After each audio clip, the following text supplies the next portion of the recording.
Bonjour, bonjour, très heureux de vous retrouver pour ce super Zoom en cette période où tout boom et où tout zoom, puisque aujourd'hui, vous savez qu'au plus haut niveau, hein, tout se fait par Zoom. Eh bien, après tout, le Zoom n'a été créé que pour le judaïsme, que pour la Torah, comme il est écrit Bereshit pour la Torah, qui est appelée Réchit, et pour Israël, qui est appelé Réchit. Bara Elohim et Hashem vetaretz, Dieu créa et recrée sans cesse du néant à l'être le ciel et la terre. Donc, si toute cette technologie avancée a été créée ces dernières années, eh bien, c'est certainement pour diffuser encore plus le judaïsme, pour diffuser encore plus les mystères, les profondeurs du judaïsme, de la Torah, dans le monde entier, pour en faire bénéficier la planète entière afin de la préparer à la venue du Mashiach, et que chacun doit dévoiler cette étincelle messianique qui est en lui, en brisant toutes les barrières entre Dieu et nous. Et lorsqu'on brise toutes les barrières entre Dieu et nous, on se rend compte que toutes les barrières qui existent entre nous et notre prochain ont également disparu. Eh bien, vous savez que nous sortons de la paracha Teruma, la paracha de l'offrande, et nous entrons dans la paracha Tetzavé, la paracha de Tu ordonneras, la seule paracha depuis la naissance de Moïse, la seule paracha de toute la Torah où le nom de Moïse, le nom de Moshe, Moshe qui est le premier libérateur et en même temps le dernier libérateur, hein, puisque finalement le Messie, le Mashiach, ne fera que développer à l'infini, en brisant toutes les barrières, eh bien, les secrets de la Torah de Moshe. Alors, c'est la seule paracha de la Torah où le nom de Moshe n'est pas du tout écrit. Le nom de Moshe n'est jamais écrit dans la paracha de la Torah.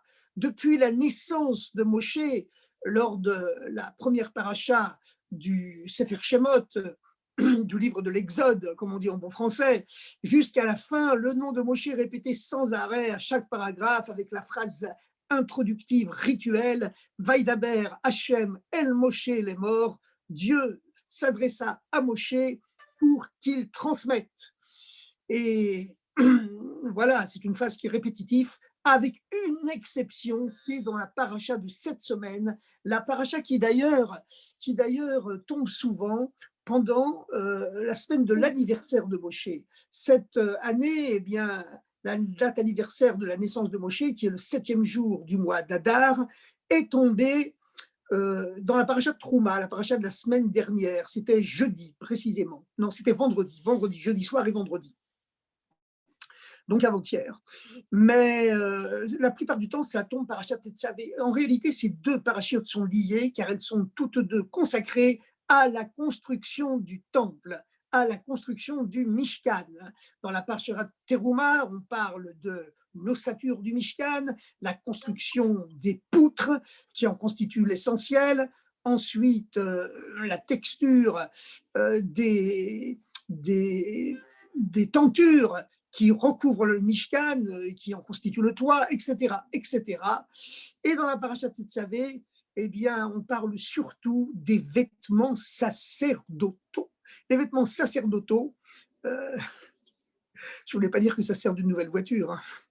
Non, mais c'est une plaisanterie parce qu'on est à la veille de Pourim. D'habitude, on n'est pas comme ça. On est très sérieux sur le Zoom de notre ami Mordechai Belaïch Shlita. Mais c'est les vêtements sacerdotaux, ça signifie tout simplement les vêtements du Kohen Gadol, les vêtements du Kohen Gadol. Comment le vêtement du Kohen Gadol et le Kohen Katan aussi, la façon dont ils se revêtent pour opérer leur service dans le temple. Nous avons tous un Kohen spirituel à l'intérieur de nous, qui est le principe de pureté absolue, puisque vous savez que le Kohen Gadol n'a jamais le droit d'être mis en présence de cette impureté fondamentale, mère de toutes les autres impuretés, qui est l'impureté de la mort, le contraire de la vie. Et il n'a jamais le droit même d'assister le Kohen Gadol à l'enterrement d'un proche parent. Le Kohen simple a le droit, lui, de participer à l'enterrement d'un proche parent, mais seulement de très proches parents, comme une sœur qui n'a jamais été mariée, un frère, ses propres parents, que Dieu préserve, mais en dehors de ça, il n'a jamais le droit de participer à un enterrement. En tout cas, pas pas être dans les quatre coudées du mort. Parce que la mort, c'est pas seulement un principe physique, hein. avant d'être un principe physique, c'est un principe spirituel. Voilà. Puisque c'est à cause d'une chute spirituelle que l'être humain a été condamné à ne pas vivre éternellement.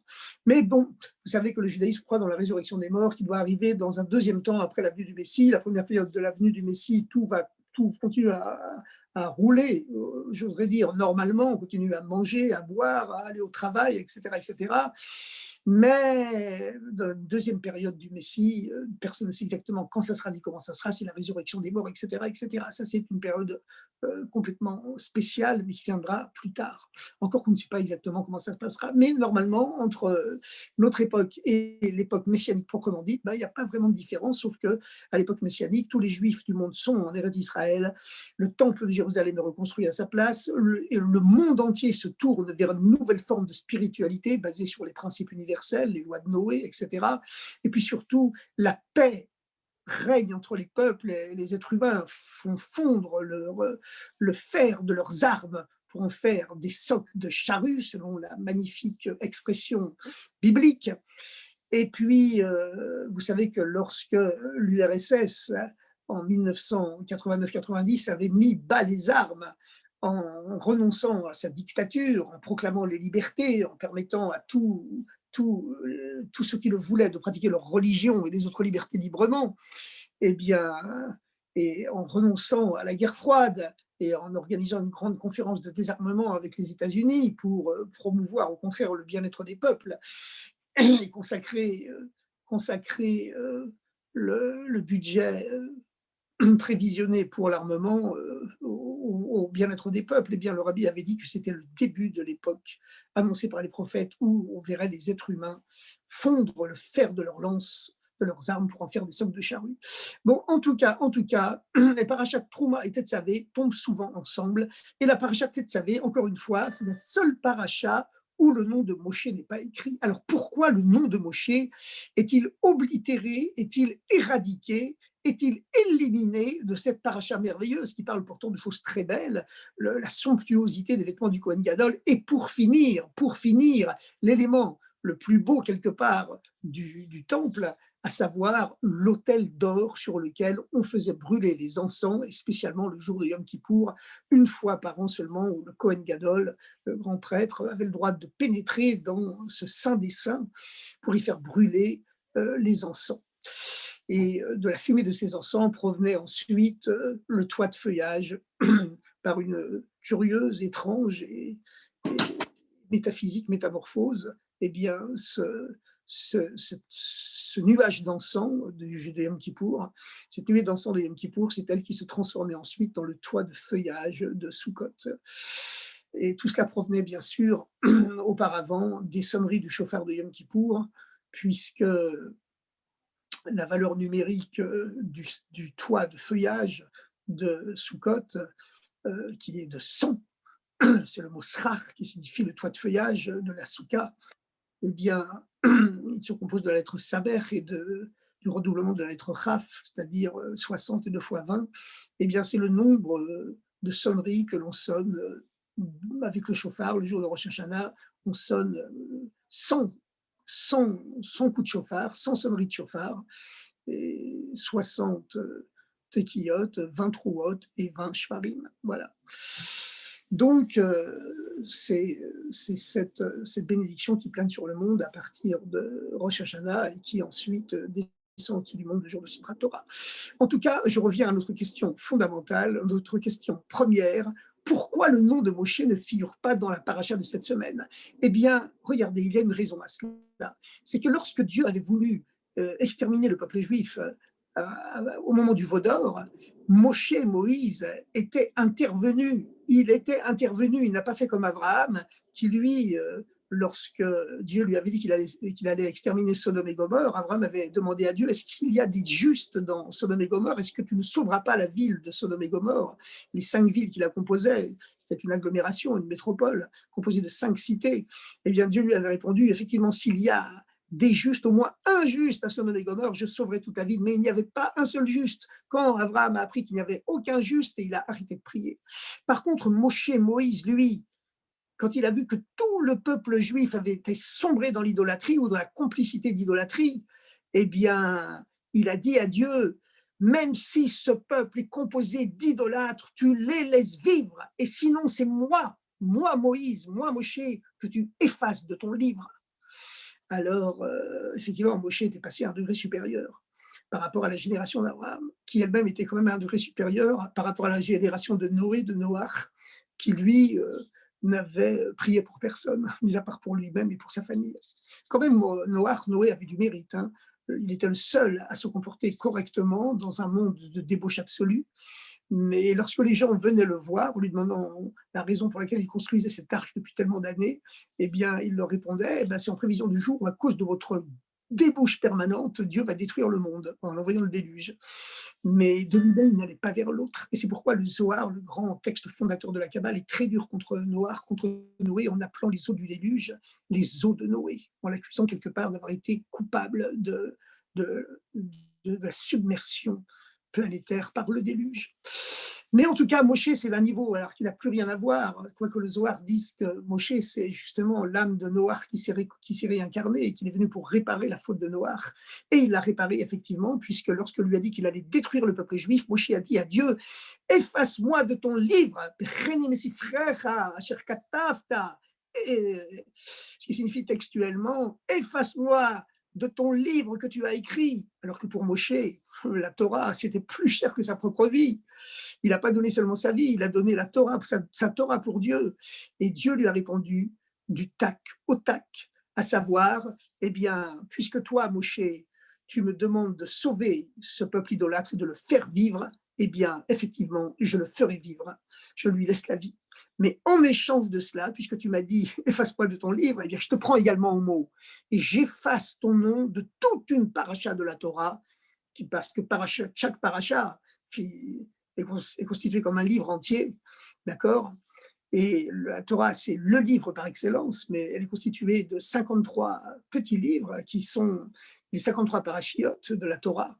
Et donc, Dieu a répondu à Moshe, je te prends au mot pour tout ce que tu m'as demandé, je laisse vivre le peuple juif, c'est le premier mot. Et le deuxième terme de l'équation, c'est que j'efface ton nom, effectivement, comme tu me l'as suggéré, comme tu me l'as proposé. Et le nom de Moshe a été effacé de la parashat Tetzavé, qui tombe justement en général pendant la semaine de l'anniversaire de la naissance de Moshe, qui est aussi l'anniversaire de sa mort, car il est mort le jour de l'anniversaire de sa naissance, le même jour. Et Dieu a voulu signifier ainsi à tous les êtres humains que, en vérité, la mort, c'est une nouvelle naissance. Maintenant, on pourrait croire que Moshe a été puni. Il s'est montré un peu plein de toupet envers Dieu, et Dieu l'a remis en place en lui disant, eh ben, écoute, voilà, je te remets en place, je laisse vivre le peuple juif grâce à Dieu, mais toi, pour te punir, j'efface ton nom d'une paracha. En vérité, ce n'est pas une punition. C'est qu'en se sacrifiant pour le peuple juif, en sacrifiant sa vie pour le peuple juif, en disant à Dieu, efface-moi de ton livre, mais Moshe, il n'a pas seulement sacrifié sa vie, donné sa vie pour que vive le peuple juif. Il a donné plus que sa vie, parce qu'il a donné sa part de la Torah. Il a donné sa Torah pour le peuple juif, en disant à Dieu, efface la Torah, efface tout, mais laisse vivre ce peuple. À ce moment-là, il a dévoilé l'essence de son âme. Il est passé à un niveau tellement haut, que Dieu ne peut même plus l'appeler par son nom. Parce que vous savez que le nom, finalement, c'est une limitation. Le nom, c'est seulement quelque part une convention sociale, même si le nom aussi, c'est le code secret de l'âme qui permet à l'âme de communiquer avec le monde entier et d'accomplir sa mission sur Terre. C'est vrai que la mission d'un être humain sur Terre, elle est consignée dans les lettres de son nom. C'est pour ça que quand on demande une bénédiction à un tzaddik, au rabbi en particulier, le rabbi demande toujours le prénom juif si possible et le prénom de la mère. Mais malgré tout, lorsqu'on se permet de nommer quelqu'un, on le limite quelque part. C'est comme Dieu, lorsque Dieu apparaît au peuple juif au moment des 10 commandements. Dieu se présente par une trilogie. Il dit d'abord « Anochi, c'est moi qui suis », parce que ça, c'est le niveau de Dieu qui se dévoile, qui est au-delà des noms, qui est beaucoup trop pour qu'on lui donne un nom. Et ensuite, Dieu, il dit « Anochi Hachem », je suis Dieu. Dieu descend à un niveau, il peut plus apporter un nom. Ce nom d'Hachem, le Yud Kevavke, le tétragramme, il est encore transcendant, trop haut pour s'incarner dans le monde, mais il s'incarne dans le monde ensuite par l'intermédiaire du troisième terme des 10 commandements, à savoir Elokecha, ton Dieu à toi, qui est présent en chaque être humain et qui donc, lui, c'est le Dieu qui devient immanent. Et les trois, bien sûr, ne font qu'un. Il y a un petit arrière-plan. Non, on ne crie pas, mon chéri. On ne crie pas. Non, non, on ne crie pas, mon chéri. Comment? Il y a un petit arrière-plan qui est un peu gênant, mais bon, nous allons surmonter cette gêne, je l'espère, je suis sûr même, j'ai confiance. Bon, Mordechai, on pourrait arrêter ce bruit de fond, c'est possible de l'arrêter? Lâche-le, lâche-le. Zève, debout. Le bruit de la Torah va couvrir tous les bruits de fond du monde. Donc, nous continuons. Eh bien, c'est la même chose pour Moshe. Il existe dans l'être humain un niveau qui est trop haut pour qu'on puisse lui donner un nom. Parce que l'âme porte un nom à partir du moment où elle descend dans un corps, où elle s'incarne dans un corps, et ce nom signifie le rapport, la mission que l'âme entretient avec ce corps et avec toute la partie du monde qui a la charge de transformer. Voilà, le nom, c'est le nom de la mission de l'âme. Mais quelque part, l'âme, c'est comme Dieu, puisque c'est une parcelle de Dieu qui s'incarne dans l'être humain. Comme il existe un niveau de Dieu qui est trop haut pour qu'on puisse lui donner un nom, le limiter par un nom, le définir par un nom, il est au-delà de toute définition. C'est le niveau de Anochi, le premier mot des 10 commandements. Et c'est seulement ensuite que Dieu descend vers l'homme progressivement et qu'il se met à porter un nom en devenant transcendant, le nom de Dieu, Yud-Kevavke, Hachem, le tétragramme, et ensuite encore plus bas, où il devient immanent, présent dans chaque chose du monde, dans tous les atomes de la matière. C'est le Kecha, ton Dieu, un nom de Dieu qui se décline, parce qu'il se met en rapport avec chacun, alors que Yud-Kevavke ne se décline pas, il est transcendant, au-dessus du monde.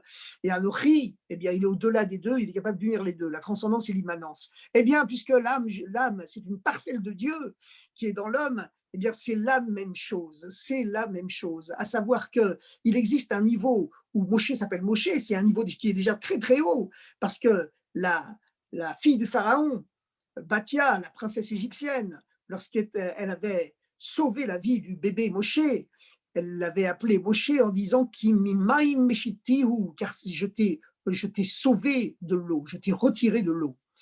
Mais on sait que l'eau, c'est le principe des plaisirs matériels. C'est l'eau qui fait pousser tous les plaisirs du monde. Eh bien, voilà, tous les plaisirs du monde. Nos amis tunisiens qui vont à Juan-les-Pins en été, ils ne vont pas dire le contraire. Voilà, l'eau, c'est le principe du plaisir. Hein. On voit très bien que voilà, le monde entier, dès qu'il a l'occasion de prendre des vacances, il va vers l'eau. Voilà, il va vers les mers du Sud. C'est comme ça. Les 4 points cardinaux correspondent aussi à des principes spirituels. Le nord, c'est la sévérité divine, le sud, c'est la bonté. En tout cas, puis le nord, c'est la matérialité, et le sud, c'est la spiritualité en même temps. Mais bon, en ce qui nous concerne, le fait que dans la paracha de cette semaine, eh bien, le nom de Moshe ne soit pas mentionné, en vérité, extérieurement, ça peut être considéré de façon superficielle pour ceux qui s'arrêtent à la lettre, à la vision superficielle seulement de la Torah comme une punition. Comme Moshe, il a défié Dieu en disant « Efface-moi de ton livre, mais ce peuple, tu le fais vivre », une espèce de chantage. Alors Dieu a cédé, il a dit à Moshe « D'accord, mais je sauve ce peuple, en même temps j'efface ton nom d'une paracha, c'est ta punition. » Mais c'est pas du tout ça. Quand on va à un niveau plus haut, plus profond, on voit que c'est pas du tout cela. C'est que grâce au sacrifice total de lui-même pour sauver le peuple juif, Moshe est arrivé à un niveau où Dieu ne peut même plus l'appeler par son nom parce qu'il a dévoilé par son sens du sacrifice, par son sacrifice concret, il a dévoilé le niveau de l'essence de son âme qui est au-delà du nom, au-delà des noms, au-delà même du nom de Moshe, bien que le nom de Moshe évoque un niveau spirituel très très haut, puisque la princesse d'Égypte l'a appelé Moshe, ce qui veut dire je t'ai sauvé des eaux, ça veut dire je t'ai retiré à la naissance de tous les plaisirs du monde matériel. Moshe, c'était une âme tellement pure qui était complètement séparée du niveau du genre humain normal. À sa naissance, il était sauvé des eaux, de toutes les tentations matérielles à sa naissance. Mais c'était une âme exceptionnelle, bien sûr. Mais lorsqu'il a sacrifié sa vie, et même ce qui était plus cher que sa vie, sa Torah, en disant efface-moi de ton livre, efface-moi de la Torah, il a sacrifié sa Torah pour Dieu, alors qu'il aimait la Torah plus que sa vie, eh bien, à ce moment-là, il a dévoilé l'essence de son âme qui est au-delà des noms, au-delà même du nom de Moshe. Et donc, c'est la raison pour laquelle dans la paracha Tetzavé, Dieu appelle Moshe Veata Tetzavé, et toi tu ordonneras au Kohen Gadol de se revêtir de vêtements spéciaux, etc., etc. Et ce terme de Veata, ce pronom personnel Veata revient sans cesse, parce qu'à chaque fois, Dieu s'adresse à l'essence de l'âme de Moshe, qui est au-delà du nom, au-delà des noms, comme l'essence de Dieu est aussi au-delà des noms. Eh bien, chers amis, puisque les deux parachiotes, Trouma et Tetzavé, sont liés, nous allons bien sûr parler aussi de la fête de Pourim qui a lieu jeudi soir. Alors, vous savez que Pourim, c'est la fête la plus importante du calendrier juif. C'est même plus important encore que Yom Kippour, car en hébreu, le mot Yom Kippour n'existe pas. Yom Kippour, c'est un abrégé, c'est un raccourci. Le terme qui est employé dans la Torah, c'est le terme de Yom HaKippurim. Yom HaKippurim. Et que signifie Yom Kippourim? Eh ben, ça signifie textuellement le jour qui est comme Pourim, puisque qui en hébreu, eh bien, signifie comme. Le jour qui est comme Pourim, qui est comparable à Pourim, qui ressemble à Pourim, mais qui n'arrive pas au niveau de Pourim, qui n'est pas aussi grand, aussi beau, aussi fantastique, aussi messianique que le jour de Pourim. Voilà, le jour de Pourim, c'est le jour où tout le mal du monde se transforme en bien. Le peuple juif qui devait être exterminé, tous les juifs du monde, hommes, femmes, enfants, en une seule journée, brusquement, tout s'est retourné, tout s'est retourné. Et au contraire, ce sont ces assassins en puissance qui, eux, ont été jugés et pendus. Eh bien, nous souhaitons, nous, bien sûr, qu'à notre époque, puisqu'il y a un dévoilement messianique qui s'est dévoilé dans le monde, eh bien, nos ennemis deviennent nos amis. Et comme c'est le cas aujourd'hui, où nos anciens ennemis commencent à devenir nos amis. On voit des tas de pays qui étaient en semi-guerre avec Israël, qui refusaient d'avoir des relations diplomatiques avec l'État d'Israël et qui commencent à le reconnaître, qui deviennent amis. On fait des traités d'alliance. Eh bien, c'est le début, ce dévoilement messianique, c'est le début de tous ces signes. Ça fait partie de tous ces signes qui annoncent les temps messianiques.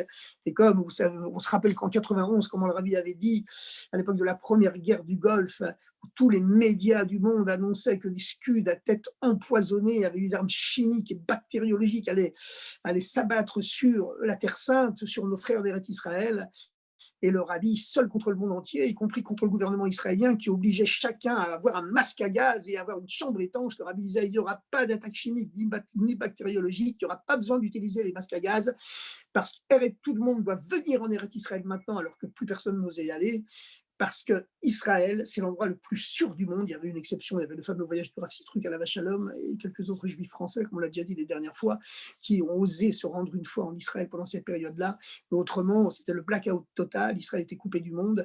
Et le Rabbi qui n'arrêtait pas de dire à tout le monde, Israël est l'endroit le plus sûr du monde. Et on le voit bien aujourd'hui avec cette vaccination extraordinaire contre la pandémie mondiale, où Israël est devenu l'endroit le plus sûr du monde, comme le Rabbi l'avait déjà prophétisé il y a 30 ans maintenant, exactement, et soyons certains que cette bénédiction, cette prophétie du Rabbi qui annonce les temps messianiques, et ce sont déjà des signes avant-coureurs des temps messianiques qui se produisent actuellement, tout ça ce sont des signes avant-coureurs des temps messianiques, lorsque on avait demandé au Rabbi s'il maintenait sa position, qu'Israël était l'endroit le plus sûr du monde, contre tous les médias et les gouvernements du monde, 2 jours avant que la guerre du Golfe n'éclate, en 91.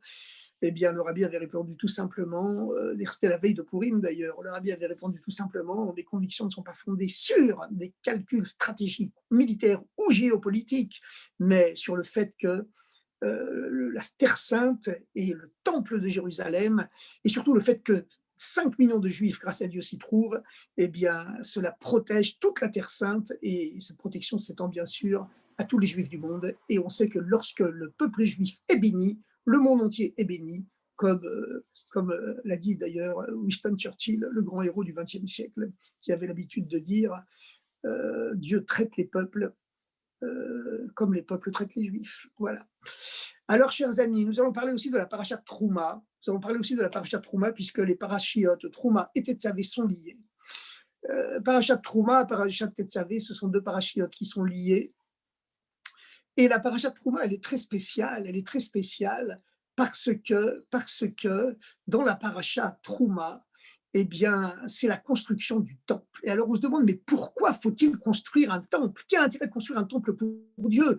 Dieu est partout, il est tout, et tout est lui, nous dit même le Chumash Bereshit, lorsque Abraham prêchait l'existence du Dieu unique dans le monde païen, qui était devenu païen à l'époque. Eh bien, Abraham disait, s'il est écrit dans le Chumash, en toutes lettres, Vaïkra, Abraham Beshem Hashem, Abraham faisait proclamer au monde que Hachem, quel olam, que que Dieu est le monde et le monde est Dieu. Pas quel haolam, Dieu du monde, qui aurait signifié qu'il y a deux entités séparées, mais quel olam. Dieu c'est le monde et le monde c'est Dieu. Alors, puisque la Torah nous enseigne que Dieu est le monde et le monde c'est Dieu, attention, hein, c'est pas comme Spinoza qui dit que si le monde n'est que Dieu, Dieu n'est que le monde. Pour nous, c'est sûr que le monde est Dieu, mais Dieu il est aussi au-dessus du monde. Il y a aussi une dimension de Dieu qui est au-delà du monde. Dieu, il n'est pas seulement immanent, il est aussi transcendant. Mais bon, on va laisser Spinoza de côté pour l'instant, mais enfin, toute cette philosophie de lumière, dont le père fondateur a été quelque part Spinoza, ce grand philosophe juif d'origine portugaise qui vivait à Amsterdam au XVIIe siècle et qui a créé sa fameuse révolution mondiale en disant Dieu c'est le monde et le monde c'est Dieu. Dieu est la nature et la nature c'est Dieu. Mais enfin, il n'avait rien inventé, hein, puisque la valeur numérique de Elohim, c'est égal à la valeur numérique du mot Hativa qui veut dire la nature. Donc, Spinoza, évidemment, était inspiré par la culture juive qu'il avait assimilée. Mais pour lui, il s'était arrêté à Elohim. Il n'avait pas accédé vraiment à Yudke Vavke, la transcendance. À savoir que Dieu n'est pas seulement immanent, parce que même si c'est vrai que le monde n'est que Dieu, eh bien, Dieu, par contre, il est aussi quelque part au-delà du monde. En tout cas, cette idée, à savoir que Dieu, il est partout, eh bien, elle a été lancée par Spinoza, mais ensuite elle a été reprise par tous les penseurs des Lumières, par Voltaire, Montesquieu, Rousseau et surtout Diderot, qui disait « Brisez les temples, si vous êtes vraiment croyants, brisez les temples et adorez Dieu partout ». Et voilà, reprenant Spinoza, même s'il ne le connaissait pas très bien, Dieu c'est la nature et la nature c'est Dieu. Mais en vérité, la Torah nous enseigne une dimension beaucoup plus profonde que cela. Parce que si la Torah nous avait dit tu peux prier Dieu partout dans le monde, pas la peine d'avoir un temple et de te tourner vers le temple de Jérusalem pour prier, puisque Dieu est partout et Dieu est tout, eh bien, nos prières ne nous auraient mis en contact qu'avec la dimension illimitée, infinie de Dieu. Mais quand on se permet de dire de Dieu qu'il est illimité et infini, par là même on le limite, puisqu'on se permet de lui donner une définition. En réalité, pour Dieu, l'infini et le fini, l'illimité et le limité, pour lui c'est exactement pareil. Et la Torah nous enseigne ce grand principe que plus quelque chose est élevé, plus il descend bas, plus il est capable de descendre bas. Pour enseigner à des intellects moyens, un professeur moyen suffit. Mais pour enseigner à des cancres finis, à ce moment-là, il faut vraiment un grand maître, un grand expert. Eh bien, c'est la même chose. Vous savez que le premier mot des 10 commandements, Anochi, c'est le moi divin qui est au-delà des noms qui s'exprime, qui se dévoile. Eh bien, le mot Anochi est un mot égyptien. Ce n'est pas un mot hébreu. En hébreu, on dit Ani pour dire moi. Anochi, c'est un mot égyptien. Et l'Égypte, à l'époque, c'était le pays de l'abomination morale par excellence. C'était le pays de l'immoralité, comme par exemple l'Allemagne dans la première moitié du XXe siècle, etc., etc. Eh bien, pourtant, précisément, c'est dans ce mot égyptien que Dieu se dévoile au monde entier en disant « c'est moi qui suis », c'est-à-dire le dévoilement de l'essence de Dieu qui est au-delà de Hachem, au-delà de tous les noms, de Hachem comme de Elohim, au-delà de la transcendance comme au-delà de l'immanence. Alors, la raison, c'est que le niveau le plus haut ne se dévoile que dans le niveau le plus bas. Il fallait que le peuple juif passe par l'exil d'Égypte, par la transformation de l'impureté égyptienne, pour que de cette obscurité vienne la suprême lumière de la libération et du nom de la Torah. De la même façon, le peuple juif a été dispersé dans le monde entier pour préparer le monde entier à la venue du Mashiach, à la venue de la Torah messianique. Comme on dit, Torah Chadasham et Titeti, une nouvelle Torah sortira de moi. Ce sera exactement la même Torah. Pas un seul mot ne sera changé, mais le sens que le Mashiach dévoilera sera tellement profond qu'on aura l'impression que c'est une nouvelle Torah. La Chassidoute nous donne déjà un avant-goût de cette nouvelle Torah. C'est la raison pour laquelle la Chassidoute, eh bien, c'est pas seulement le secret de la Torah de Moshe, comme la Kabbale traditionnelle, mais la Chassidoute, c'est déjà un avant-goût de la Torah du Mashiach, parce que c'est une coutume juive qui est rapportée dans le Code de loi, dans le Shulchan Aruch, que à la veille de Shabbat, eh bien, il faut goûter une bouchée de chaque plat qu'on mangera le Shabbat. Et c'est la raison pour laquelle, à notre époque, par l'intermédiaire de la Chassidoute, Dieu a déjà dévoiler dans le monde un avant-goût des secrets de la Torah que dévoilera le Mashiach. Un avant-goût seulement, mais vous connaissez la fameuse plaisanterie. Hein.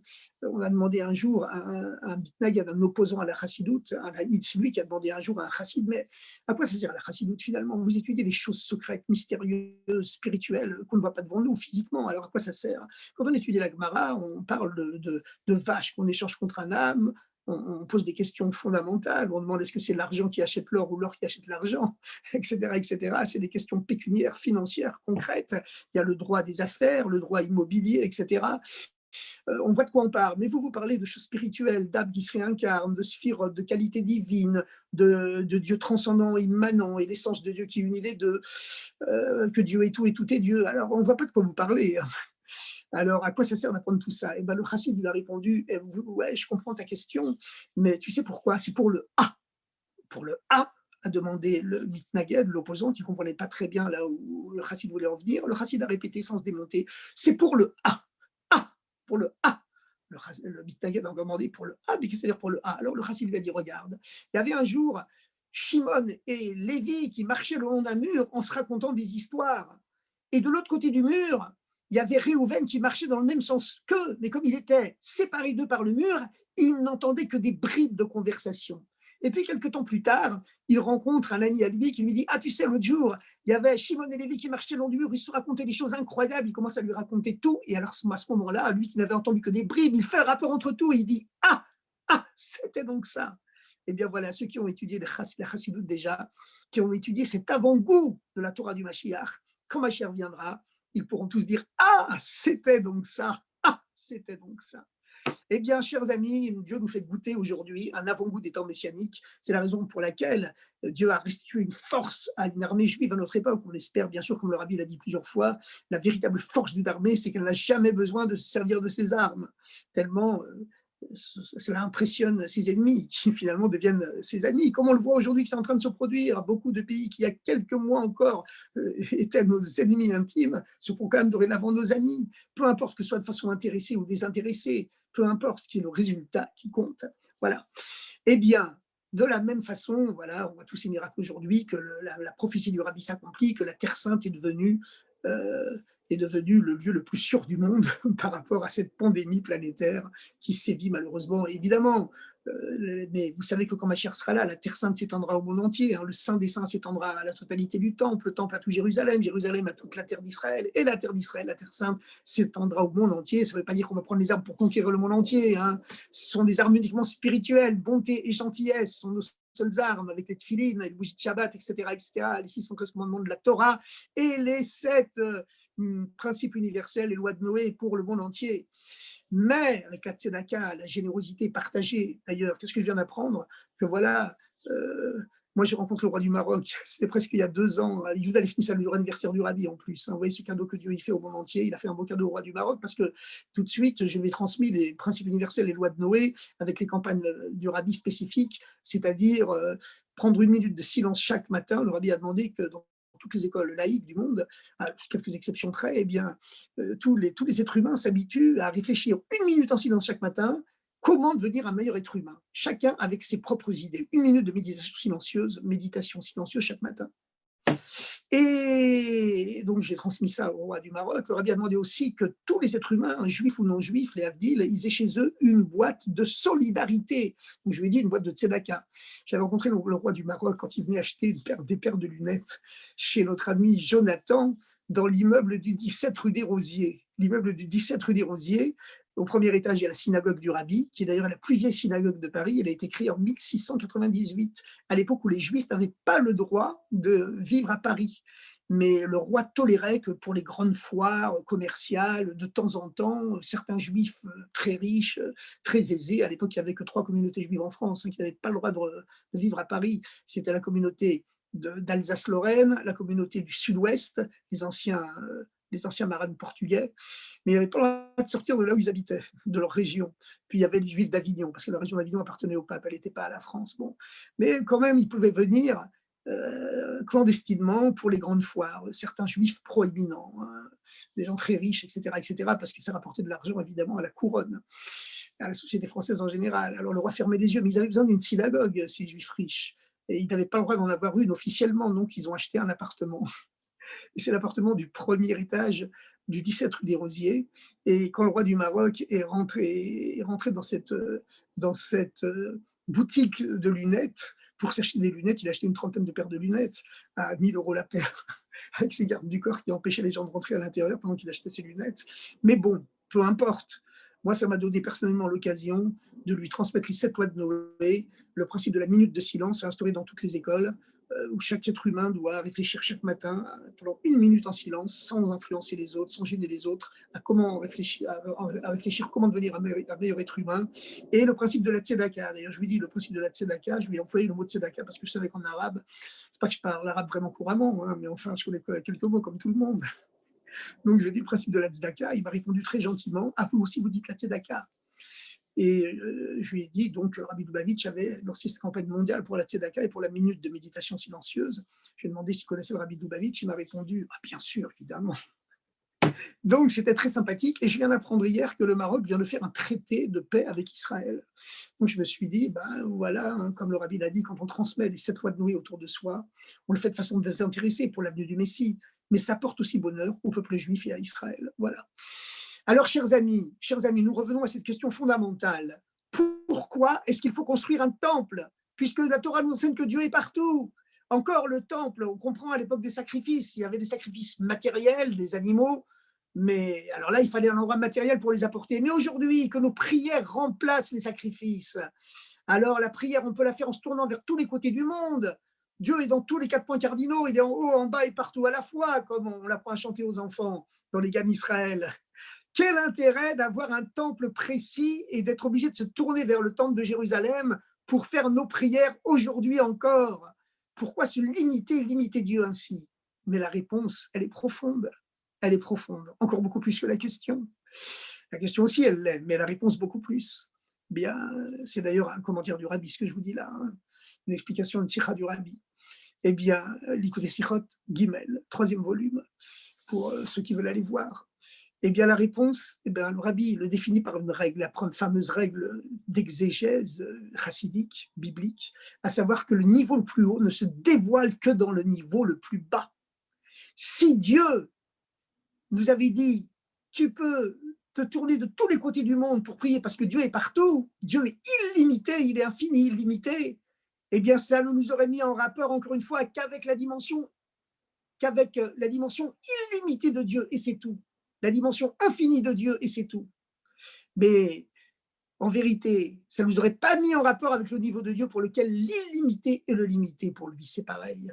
Et quand on construit un temple pour Dieu, dans cette limitation absolue, on dévoile l'essence de Dieu pour laquelle l'illimité et le limité, c'est pareil pour lui, parce qu'il est au-delà des deux. Il est au-delà de la transcendance et de l'immanence, de l'infini et du fini, au-delà de l'illimité et du limité. Il est au-delà de cela, comme le niveau de l'âme de Moshe qui s'est dévoilé, et au point que Dieu ne peut plus l'appeler par un nom en l'appelant Veata, Veata, comme c'est le cas dans la paracha de cette semaine, la paracha Tetzavé. On voit donc les parachiotes Trouma et Tetzavé. Il y a plein de raisons profondes pour lesquelles on les lit ensemble, parfois dans la même semaine, quand on n'a pas le temps de faire autrement.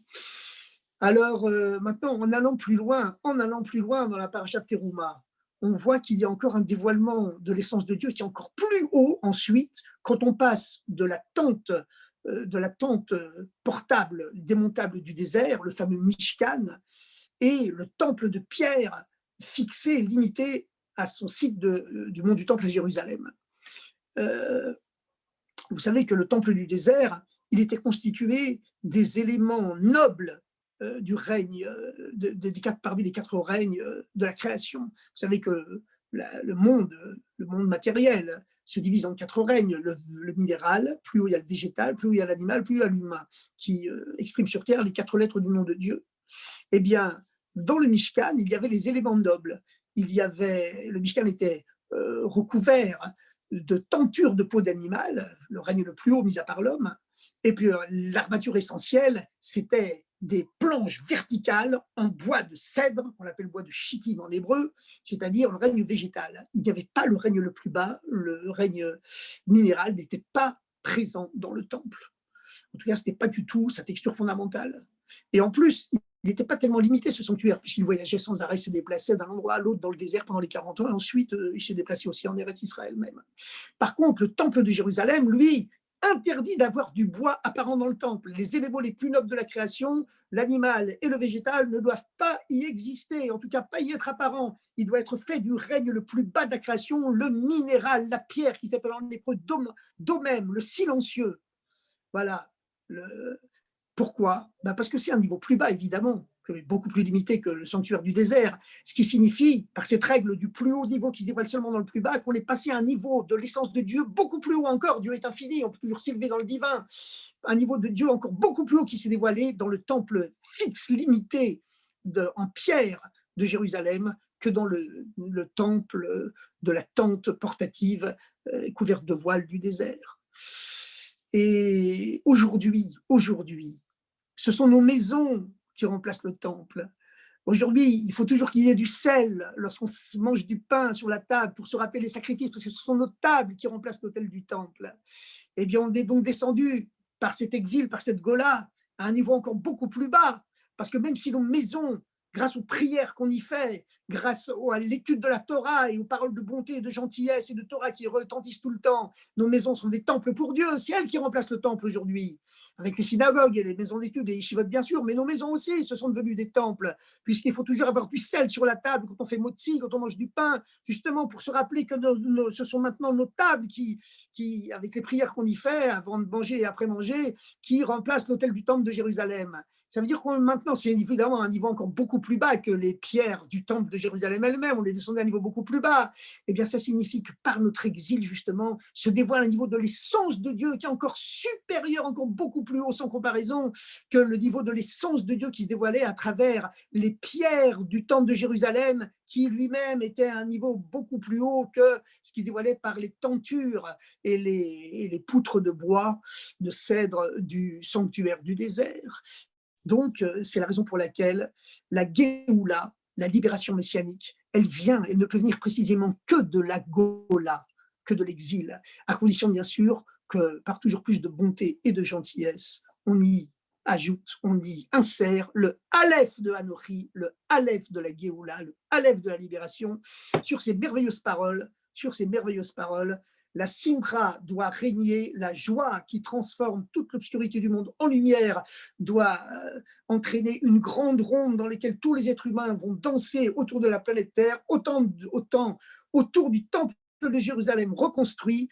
Et ça, véritablement, c'est la bénédiction des temps messianiques. Et nous avons le mérite dans notre génération aujourd'hui d'avoir plein de signes avant-coureurs, d'avant-goût de ces temps messianiques. Croyez-moi, il faut les savourer.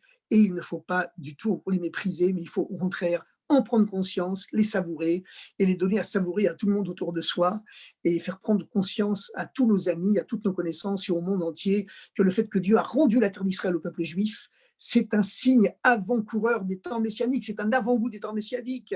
Le fait que aujourd'hui, Eretz Israël, encore une fois, soit l'endroit le plus sûr du monde sur le plan de la pandémie, grâce à Dieu, évidemment, c'est grâce à nos médecins, grâce à tous les chercheurs du monde qui ont mis au point les vaccins.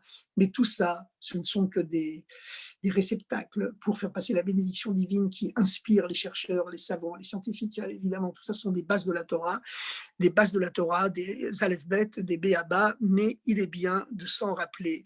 Bonne semaine, bonne préparation à cette fête de Purim, qui est une fête plus importante que Yom Kippour. À très bientôt. Shavua Tov. Chazak.